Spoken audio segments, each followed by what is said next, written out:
We're taking a little family cruise, and we're gonna go check out 5 mock scrape setups. Different setup, different ways. A lot of people have questions, and someone asked a couple times last week, and I answered it both times. But you know, the deer are traveling 5 yards away from a mock scrape, and they're not hitting it. What do I do? What do I do different? So we're gonna hit the basics on this, but I want to show you there's 5 unique setups that we've had. Some we've a couple at least we've used the winch on the ATV for, and had to use a little muscle. We'll show you that. One we had to use a chainsaw at least. So we'll go around the farm. We're doing that right before dark here as a family. We're gonna take a little family cruise and bring you along. Well, like normal. This be about normal? I'd say so. Hey, wait, who used this last? It was you. I know. we always get about a half mile out. We're getting into it, and then, hey, there's only like 1 bar left. Think we'll make it on our whole hour-and-a-half cruise? This is a really cool one right here. This is a spot that we're actually considering making this little area into a clover plot down here, just a small little pass-through. Neighbor has big food plots over here, and this is all bedding right here for hundreds of yards. We have a giant food plot up top over here, small hunting plot way up top over here, but water hole over there, and we have a ghillie blind right back there that we can get into in the back through a creek system. So incredible setup. Of course, needs mock scrape. Every stand, every blind needs mock scrape, and this is literally the trail that they move on right through here. So here's the mock scrape. Our camera right over there is choked out with stinging nettle, and which is, I think we make this clover down here just be perfect. But bottom line is mock scrape right on the deer trail, completely flat surface. And the way we made this, if you can see this bend in this tree right here, we actually got back there with the side-by-side, pulled this over with the winch, and then connected that right up here. Actually put a ratchet strap. The tree will continue to grow like a canopy right over that. We might even get some scraping under the end right here.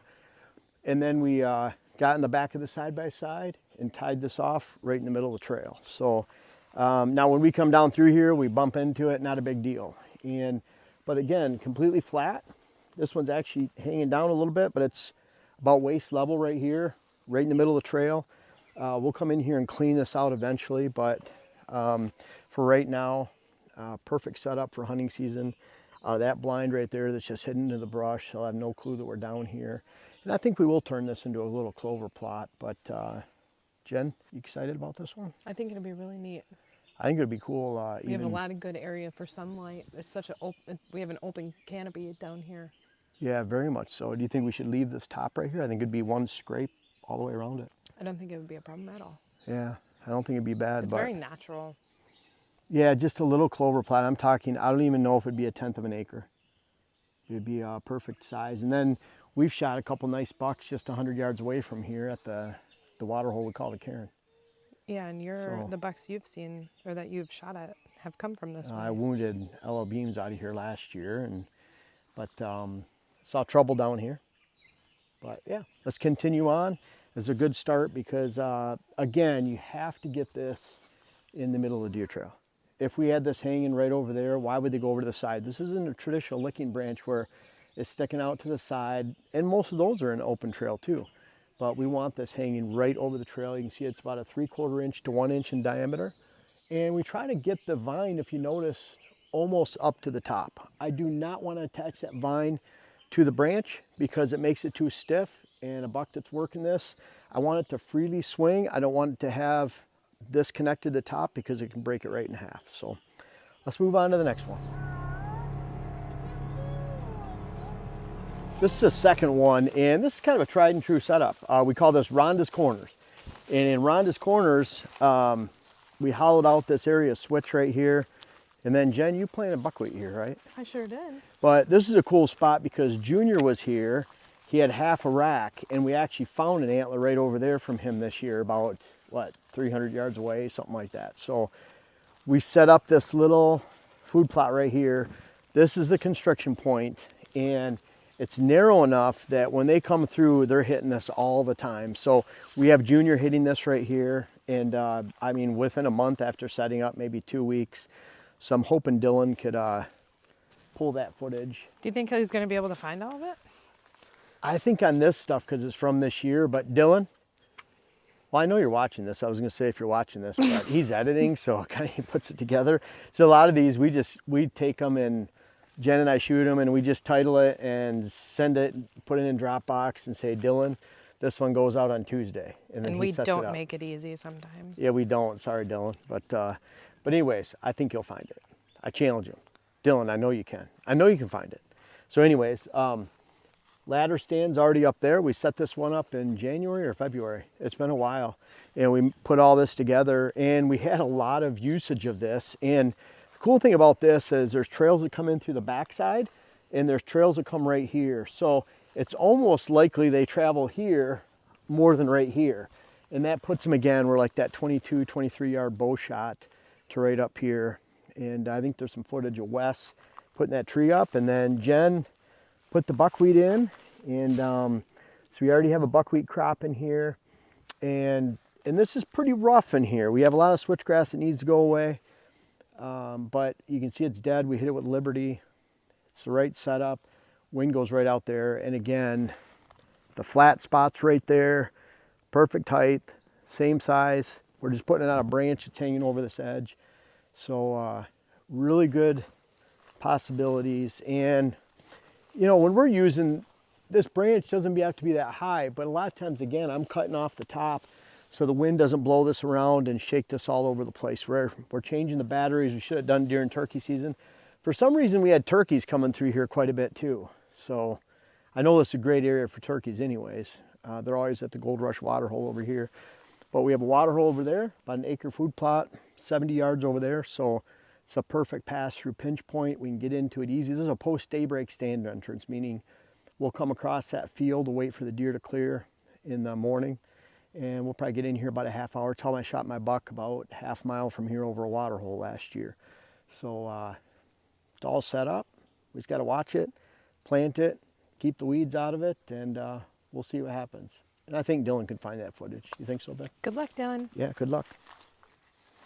Now, one thing I have to mention, before I forget, I forgot the last couple that we've been to, or the last one I've been to, is that a lot of times, we want deer to focus on this right here. So even in that bottom one where it was in front of the ghillie blind, Wes and I went through over about a 50-yard period and cut all the other scrapes down. There were a lot of scrapes that were in there, perennial licking branches that were used all the time. We cut them all down because we want the scrape right in front of our stand to be used. And it's not like we're going 50 yards that way, 50 yards that way, but I want all the focal point to be right here, which puts them in front of our stand more, makes them focus on this, not us in the tree or the camera.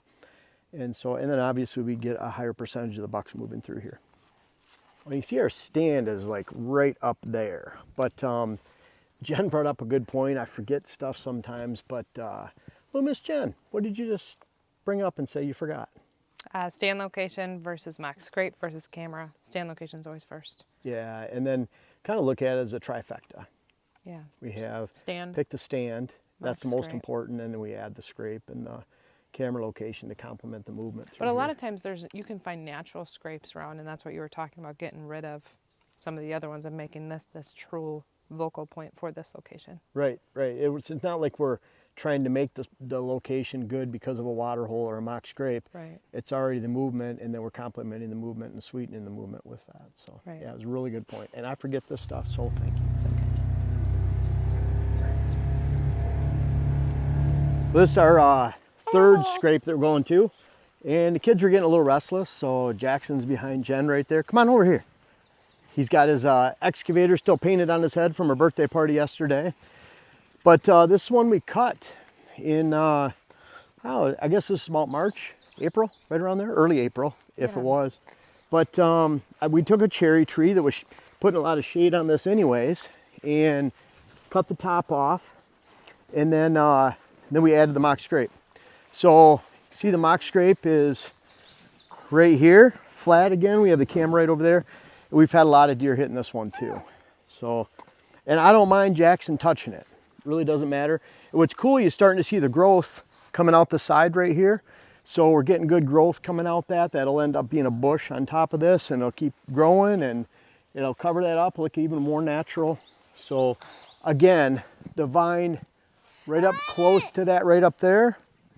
We're not attaching the vine itself directly to the branch that's hanging from, and just a little bit of rope to let it swing freely and not break. And Lily, you want to hide? Where's Lily? Where's Lily? Oh, Lily's hiding. So, there's Lily. But anyways, so this is scrape number 3. Hope you guys can learn from this, and you know, let's move on to the next one. Can you remind everybody that it's not a big deal that we're out here? Oh yeah, a lot of people look, oh my gosh, you're out on the property. And even Saturday, June 14th, we had the Father's Day event, and we'll have 60, 70 people walking around with us. We really don't care. This doesn't have anything to do with deer season. Deer season's more of a later thing. The deer actually a lot of times aren't on the property right now. They're in their summer hangouts with summer food. They want big open canopy, and that's not our property. Our property is fall and winter food. Right now we have cover crops. We have this clover right here. Great spot to catch some summer bucks moving through. But bottom line, no big deal. This is our 4th scrape we're going to, and see the switchgrass behind me. One of my favorite spots to sneak into. We have a great family traditional ladder stand, and we get into this spot, and it's a mock scrape vine just like all the rest. But I've had a really good history with this. Where I went to try to shoot bow, I ended up leaving the stand because the wind just wasn't right. Went to that last one we were at, ended up shooting them there. So use the switchgrass for a tunnel coming in and out. You can see a lot of it still standing behind me. That's what's great about switchgrass. We're in almost June, and that old stuff is still there. So let's go check this one out real quick. Really cool spot. Now this one, pretty cool setup. We have the family tradition stand right there. We've cut down a lot of aspen on that side, a lot of aspen on that side, and we pushed them all the aspen in opposite directions. So we left about a 20-yard tunnel right here, and we go through here, and of course mock scrape right on this location. So see, we hang that right here, and we're just hanging it off a branch. So really cool setup. This is one where you can do post daybreak stand entrance, going across the field, sneaking in here. The deer, it looks really thick right now, but a lot of times they're bedding in and to the right, or they're bedding out on this side over here. And what's really cool about that is in the morning we can blow our scent right off this ridge, not spook any of the deer with thermals. And then I like to push my scent that way because a lot of the movement is right through here. So if I can push my scent that way in the evening, we're good. And what happened with Bo is my scent was sometimes going in this direction. I was worried with the evening thermals. It'd eventually go in there. That's where I thought he was bedded. And so I got out of here, went to the other stand that we were just at that scrape, and ended up shooting him over there. So, but again, you'll see the common theme. Flat spot, 3/4 inch to 1 inch diameter vine. It's hanging just below our connection point up there. Connection point is cut off, so it stays stiff, not blowing around in the wind as much. So we'll get a camera back in here. We don't have it right now, but a lot of these cameras were setting up really strong in July, August before the season, cutting some stuff down so we can see it. And other than that, it'll be good to go. And I can mention too, 0 cent on any of this. We're not putting any commercial scent on this. I've had lots of offers for partnerships and money for these companies. I just don't believe in it. And I don't believe in it because I've seen tens of thousands of scrapes. And I've been teaching this for so long here, kind of the anti-rope scrape. This is actually natural. Those will get hit several times more than rope. Doesn't matter what you put in it, what you try to fake the deer out, they're not going to buy it. This will get hit a lot more than some kind of commercial rope, commercial product. So believe me, if you look up best mock scrape scent, how to make a mock scrape, we'll probably have 7, 8 out of 10 top videos. And if we could sell something other than paracord for these kind of scrapes, we'd do so, but I don't believe in anything else. So kind of like the products we use, anything that we promote on this channel, if it's something we use and something we recommend, it's because we believe in it, not because we're bought. So hope that makes sense. And the same thing, I don't care if we can make tens of thousands of dollars, I'm not going to sell you something I don't believe in. Hey, how about this aspen regen? Oh, this aspen regen is awesome. It's insane. And that was the idea with cutting this aspen down, but yeah, Look at all these. You probably haven't been back here for a little bit, have you? No, we haven't. Probably since last summer. It's been a minute. This is incredible. That's aspen all over. Because the cool thing is we're cutting aspen over there 20 yards, and it just shoots out all the way into areas you think, well, there's not even any aspen within 10 yards, 20 yards, and it's all the way spreading over this way. I see aspen across the trail right over there. Too. And we didn't cut any aspen over there. We cut it. You can see some stumps there, and it's growing all the way over there, another 30 feet from where I'm at. So pretty cool. Looking good. It's one of a really cool spot that we had some 3-4 year old on the cusp bucks back here, and we have this set up. We wanted to hunt it, but just in this area right here, Junior was around here a little bit, but we just didn't have the bucks we wanted. So this trail and this road we made in last year so we could add a water hole, and we have family tradition tree stand right in the perfect oak back here, white oak. Our approach is actually from over here to the side, so we can come in here, we can hunt it in the afternoon or morning, because the buck movement and mature buck movement is, for the most part, right out in here. It gets super steep off that point and rocky. So while they do bed towards this side, they don't bed on this side as much. So that gives us the opportunity to come in here and have a really perfect spot to blow our scent. And that's part of a good stand location. Is number one form of scent control is stand location. So now that we have this perfect stand location, got to have the perfect mock scrape. So this is already a great scraping corridor anyways. We got rid of all the other scrapes, and here is our mock scrape right here. What I love about this is that we were able to take this small tree, take it over to this one right here, and then we use the winch to pull them together, tie them together, made an arch, and hang this, and just hung this right over here. So, you know, it meets all the 3/4 inch flat area, 3/4 inch to 1 inch flat area. We haven't tied it directly to the scrape branch up there, or where we hang it from, so we have a pivot point, but this is the spot, and we have a camera right over there to watch it. In fact, we need to come back in here and change the batteries. But this is what happens in a lot of areas, is we'll take a tree this size and this one, we'll pull them together. Sometimes they're a little bit smaller, like maybe 2 of these. Even use like a habitat hook. Nick Nation sells them from Michigan, but we use them for a lot of habitat work and hinge cutting. But you can take that tool and pull it down, pull it from here, get a side-by-side step ladder or something, get 2 people pulling that, and then you tie it up there. So this one, again, meets all the criteria. Again, no scent. We've had a lot of bucks hit this. We've enjoyed this spot, and stand location is just right behind Jen over there. So really cool spot. How come we didn't show the one tied between 2 trees? You know, there's a lot of times we'll, instead of pulling these 2 trees together, let's say these trees were a little bit larger diameter, we're not going to pull them together. We'll take, especially in this case right here where it's not that far away, we'll take a line and go from one side to the other, a paracord. A lot of times the height we do that, we'll take a step ladder, we'll stand as close to the top as we can, we'll tie it. Think about your pickup truck rail. We've done that before, where we're standing on the rail against the cab so we get some stability, tie it, and we'll actually tie a line across, and then we'll hang this about 1 inch from that line. So if that line is about 10 feet up, we want this to hang 3 feet from the bottom.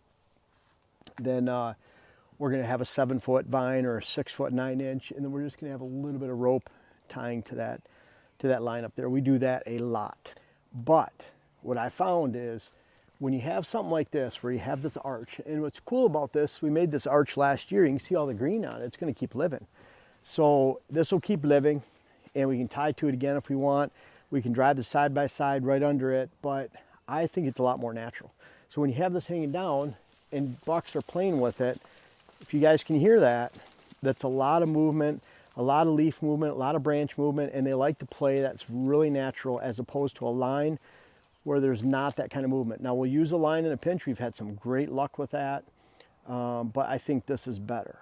And so a lot of times, even on the one we showed you, we called the Rhonda, Rhonda's Corners, we had a branch hanging off to the side. It doesn't matter if that branch is only 7 feet up, 8 feet up, and we just use a short amount of vine. And I always use at least 5 feet, 4 feet at the very least, but that means there's a good branch right above that 4 feet portion of the vine. But But I'd rather do something like that and have that natural leaf and noise to when they're making a scrape than use that line if possible. If not, we use a line, enjoy it. And again, no scent. And that was a really good question because a lot of people ask that. And now that Jen's like sitting Wait, there. I mustache you one more. Yeah, whatever. No, I do. I have one more question. Well, let me get you, like, see that nice stand right up above her head right there? That's perfect. See? Love it. Yeah. I mustache you one more. Oh, wait. Yeah, I know, mustache. Just a second, though. Look at that beautiful stand right above Jen's head. She was perfect. I wanted to show you guys that, and that's the setup here. We actually come in from right over there. And, okay, you mustache me another question. I appreciate it. What's your favorite setup? Oh, boy. You know what? I try not to think about it too much. It's no different than a certain shape of a tree stand. Or not tree stand, certain shape of a food plot. There's no certain shape of a food plot that works the best. You have to match it to the habitat and the conditions and the lay of the land and the movement of the deer. So same with the mock scrape. We're picking the stand location first. Water hole goes right here. We went out in this open. Water hole is a really cool water hole. Tons of use here. That's why we want to change that battery because it's been out for a while. But really good spot. Water hole, nice opening. Stand location, and if it's a good stand location, then again we're putting the mock scrape right in the middle of the trail. This is where they go. We're not moving it 2 feet over. And back to that question I talked about for someone that was asking about mock scrapes, you know, my deer are moving 5 yards away and they're not coming over to the scrape. Well, if we had this scrape right here under that branch up there, that branch over there, if this is the trail, it's in the wrong spot. The whole idea you're putting a stand in a location is because you're watching that trail in that spot. So you pick the stand location. This is where we expect to shoot the deer, whether it's an arch hanging from a tree that we install. We have some cedars out here that we've actually taken a cedar. We forgot about that one, but a cedar that we take, we use a post hole digger. We put the red cedar in there. We pick one that has a couple good branches. We hang from there. In fact, Jen, I think it was right over here we were doing that. We were grabbing a cedar, and because Jen has Birkenstocks on, I have tennis shoes, so I'm not much better, but you have your Birkenstocks on there. Get out of here. Then, because Jen has her Birkenstocks on. Get out of here. Then we were making one a little while ago, and, well, was that 3 years ago maybe? I got stung by a bee. It's fine, just say it. It's okay. Yeah, she got stung by a bee. The only time ever my Birkenstocks have done me wrong. Yeah, it's yeah. Anyways, that's her hiking shoe right there. I think she'd climb Mount Everest in there if they let her. But bottom line is, you wear those things out. It's okay. That's why I have city stocks. Yep, city stocks, work stocks, and stocks and stocks in the closet, waiting until these need to be retired. I guess they're comfortable. But anyways, we were cutting a cedar out over there for the same thing. We were going to go make a cedar blind. Or mock scrape. We put the cedar post in, branch. We've done that a lot too. So bottom line is, stands right there. Scrape has to go right here, right on the trail. We'll figure out a way to get it done.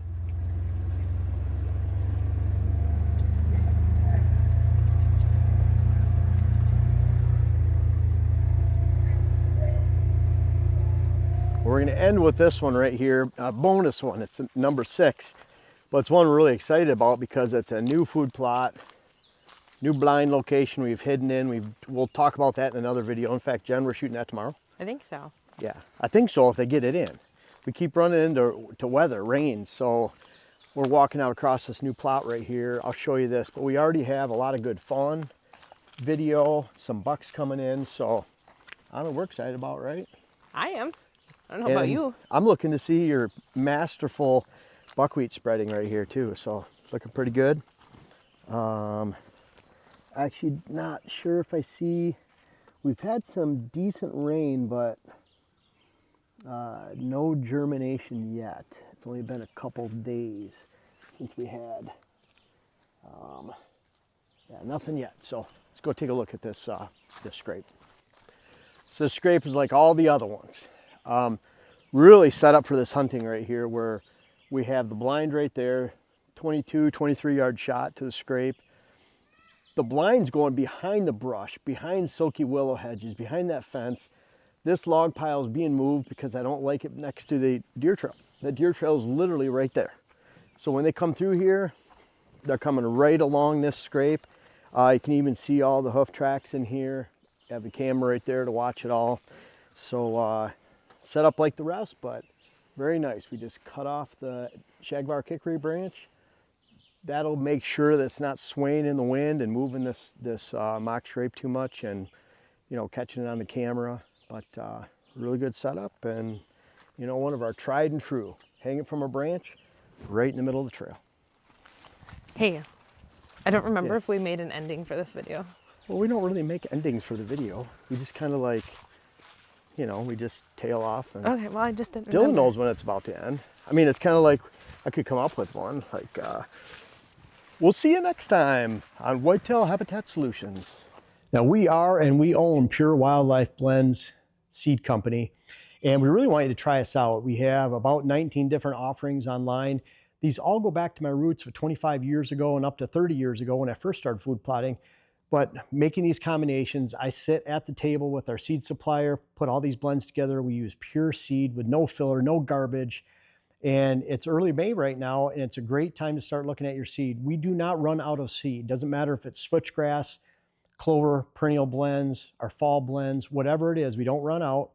We don't want you to come at one point and then we're not here, come back in another, keep looking. We always have it on supply. Wes, our food plot seed manager, is right back there. He's shipping out daily, and really want you to check us out. Of course, we have the web classes. We go to clients every year, almost 300 a year across the country. Books. There's lots of stuff you can check out on our site, lots of free material. But I really urge you to check out purewildlifeblends.com.